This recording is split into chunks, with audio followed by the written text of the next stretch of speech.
Hi everyone, this is Cyrus for iPhoneS.com and iPhoneAppsFinder.com. Today I'm just going to show you if this then that version 2. It's now optimized for iPad. You now have the photos trigger that works when you're in a specific area. You have recipe collections, the more recipe collection to choose from, and you have the iOS notifications channel. So the user interface is now optimized for iOS 7. Nice spacing, very clean. You can add new recipes if you like.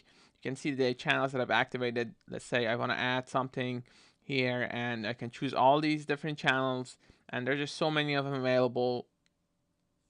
Now, for the sake of this video, let's just see iOS photos, what you have.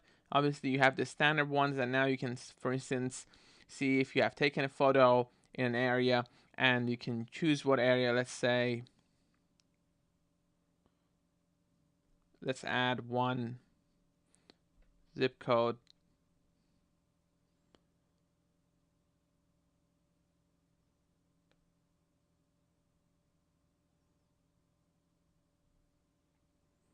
If new photo taken in that area, what I'm gonna do, you can just choose whatever you want to do. I really don't have anything in mind right now, but there's so many things available, and you can automate pretty much anything.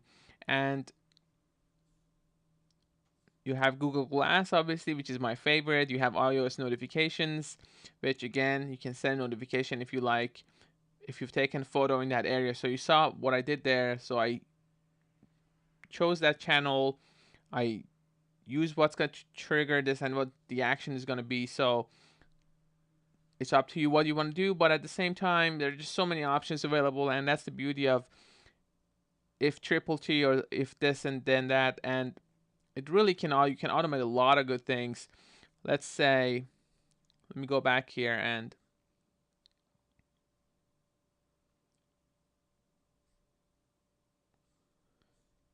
let's do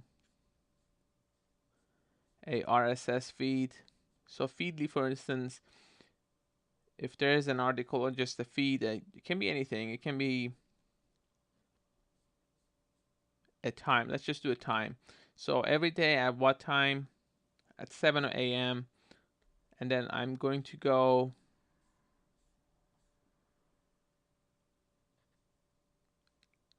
and send a notification then.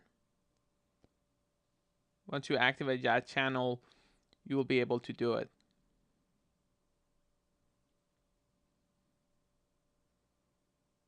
So every day at 7 a.m., I'm going to send a notification. Now you can do more sophisticated things with this, and it's really up to you what you want to do, but nice to have all these tools available so you can experiment. And a lot of professionals actually use this service. You may not see it. If you go to Twitter, you probably can see the signature, or there's some other services as well. They show the signature, so you see it was done by if this then that. So you have to pay attention to the details to actually see who's using it. But let me tell you, a lot of people that I know, and a lot of people in other industries also use this tool, even though they don't talk about it or they don't brag about it. It's just to automate certain things. So let's say for us bloggers, one of the ways to use this is to track feeds actually and get notified fast, quickly about certain topics. Obviously, you can't get notification on every topic, because then if you get thousands of notifications and you're going to just cover a specific very niche topic, it's going to be very difficult to go and sift through them and find what you need and actually do it faster than everyone else. So you have to automate and have some strategy to do it the right way. But this tool actually is so powerful, and if you use all these channels, and if you go and see it, you can actually add a recipe yourself. Just choose what you want, and you have Blogger, you have cloud services, you have sports, you have Etsy, you have RSS, you have Gmail, you have Google, you have Google Glass.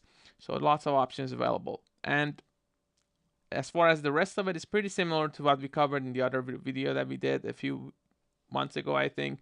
So if you like if this then that, and you want to actually try recipes on your iPad now, you have the option available. Don't forget that you have the notifications, so you can control your notification center, and you also have your photos based on location. So, and a lot more, obviously there's some bugs that have been fixed and more. For more information, please go to iPhoneist.com and iPhoneAppsFinder.com. Thanks again for watching, guys.